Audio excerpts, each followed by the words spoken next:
everybody. Welcome to the Real Writers of the OC. On this program, we interview writers all from the Orange County area. I've got Laguna Beach right behind me. Rock on, it's sunset. Hello. This show is just like the Housewives, except far less hair extensions. This is all mine right here. This mop is all mine. All right, today on the program, I'm excited. We have this awesome writer and visual artist. She has pieces in the book I have here, The Truth That Can't Be Told. I bought mine on Amazon. You can buy it on Amazon. I like a book.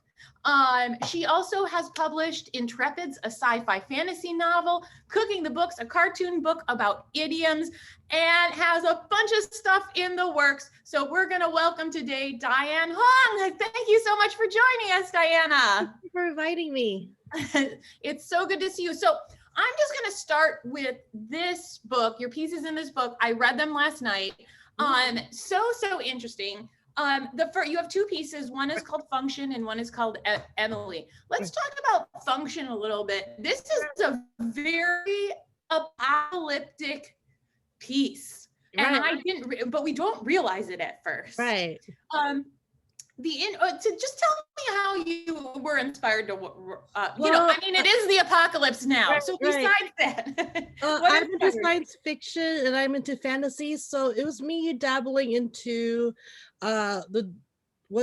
zombie movies. There's a whole zombie dark future, like Dune, all that Hunger Games, all that stuff, and I actually enjoy it. And then and I was thinking I want to do something similar in that vein, like what was it, the Blade Runner-esque.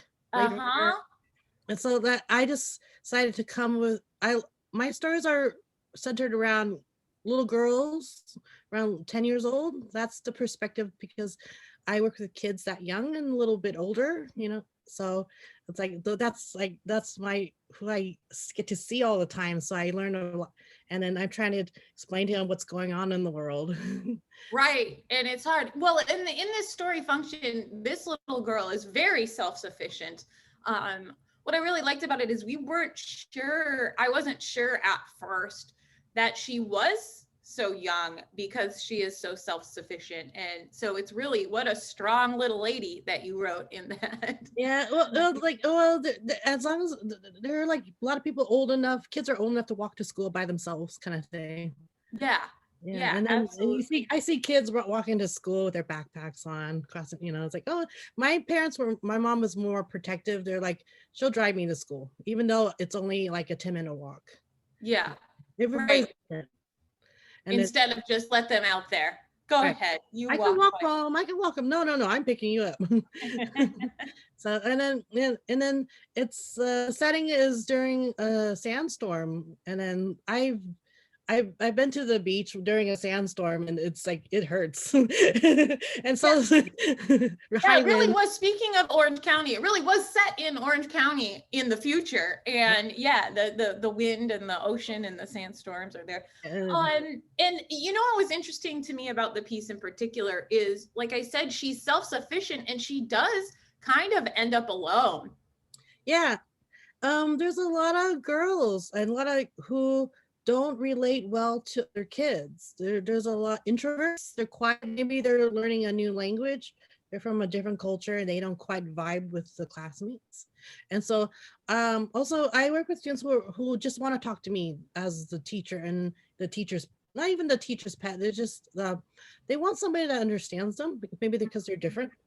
So that's really interesting. Well, let me piggyback to Emily, because it there's a similar theme in that story too, where she is, and you write in there, right under the title, that it's a story loosely based on, or I don't know, on you. Right. And it really just is talking about the beginnings of your love of drawing, and then these serendipitous things that happen, which is some of it's true, like the writing, signing the yearbook, drawing in the yearbook. That was something that followed me into high school. I was known as the artist, and it got me positive attention, so and stuff like that.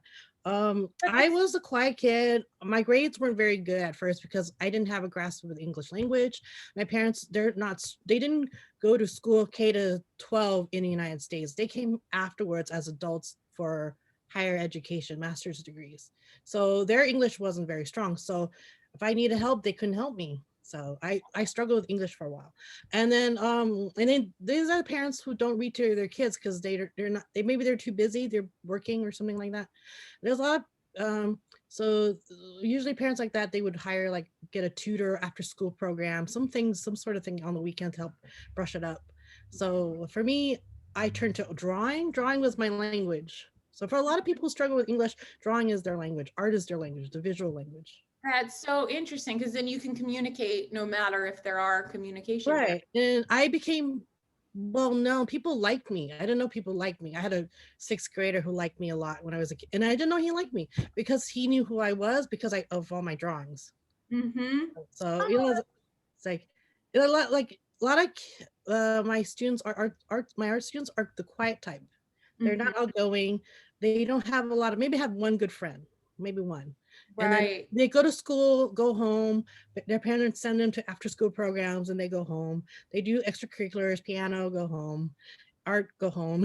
So school and home, very small world. But it's kind of a good message, because I think that a lot of kids feel isolated, especially this year with not being around people. Right.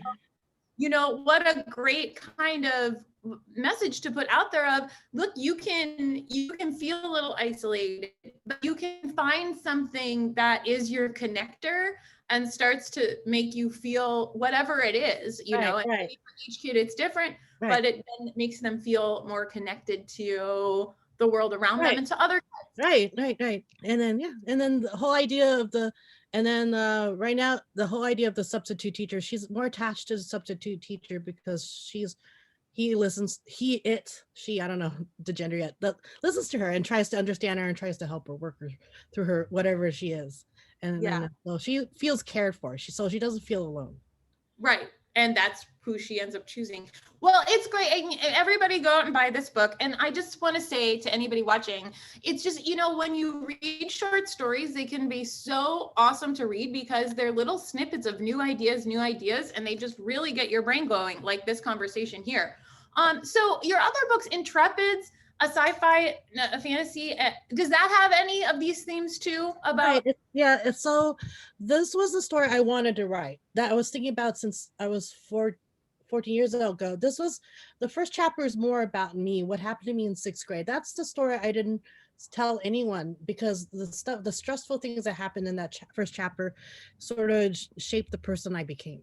So it's all about, kids in elementary school, upper grade level, middle school, high school, they can be very mean and they'll pick at you for all kinds of reasons. It doesn't matter if you're you look foreign or not. There's some popular seeking girls and boys who will like mess with the other kids just to feel popular, right? Big. So it's about bullying. And then it's inspired. I'm a big Chronicles of Narnia fan. That was my favorite book series as a kid. And then it wasn't until college I got to Tolkien and Lord of the Rings and all that stuff. And so it's like a transition. So that was my favorite thing. So that and Star Trek. So it's a combination of the two. And the stories are centered around these kids who go through an adventure and they come out changed. I love that. I actually read a lot of novels that are geared for teenagers because I love them. yeah, they're fun. Hunger Games is for teenagers, but it's fun. It's interesting. Yeah, it's really interesting. And because there's like, it's like that age range of like being a kid and trying to figure out your place. Right. Even when you're an adult, you still feel like that sometimes. Right. Like, oh, I'm, at certain stages of your life, I'm negotiating this, I'm negotiating. Yeah. And then I throw it into the world of fantasy and science fiction to make it fun. Yeah. It's too dry. It's like, this is too personal. Just go have fun.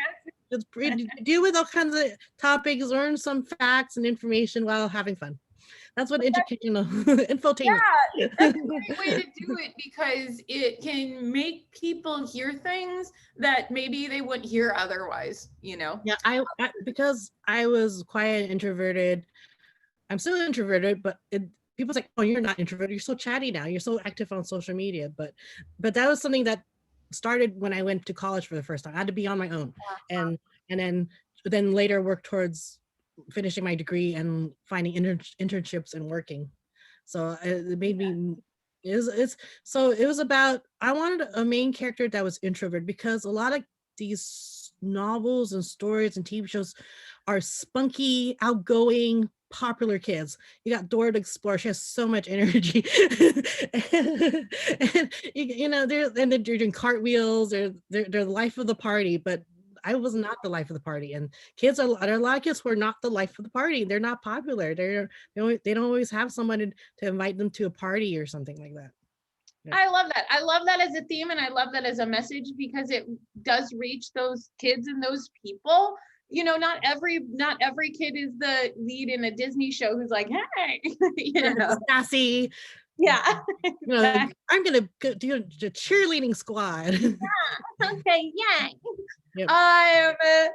So tell me a little bit more about this other Cooking the Books, a novel cartoon book about idioms. I've got to get my hands on this. Tell me a little bit about that. And also where we can get Intrepids and Cooking the Books. Okay. Everything's on Amazon right now, Kindle version and print version. I actually independently published all kinds of books through Lulu, but it's also available there. Lulu.com. That's it's all I am first, my background is art and digital media with interest in animation and film and TV. That's my area of interest. And as a technical person, artist and technical person, and it was I started working with students a couple years after college, and like work with a large Chinese American community, and a lot of the kids are similar, has a similar background to me, so we understand each other. The whole introverted parents are too different, they don't quite get us, you know. I'm the generation that went to school with this in the same area that these kids went to school in, so we all learned the same things. Like it's like went through the same experience, just American schools. And then so interesting. Yeah. And that whole, you know, the cultural divide, and then you're in the middle. Right. And I remember I would watch TV as a kid and they'll have all these idioms. What does chip off the block mean? Right. It doesn't even mean, you just take it in. I can't go to mom. What does chip off the block mean? She has no idea. Right. Chip. Here's a potato chip. I don't know. Right. Some of them are easy to understand, like eyes bigger than your stomach, but others are more obscure. Right. Chip off the block. That's a good one. If you're like, what could that? Now I'm wondering what it means. What does that mean? Right. There's a bunch of there's a lot of sayings. There's a lot of sayings. Yeah. Where's the block? Whose chip is it? I don't know. Yeah, I'm making, actually, that might go into the second one. It's on the first one. I'm making a second one right now. There's like 32 drawings in the first one, so I'm making 32, another set of 32 as I come across things. Like I made 10 so far. I post them on DeviantArt. Yeah, so sometimes I hear something, like the last one I just finished is like I just drew this song slaps. That's a new one. That's a very new one.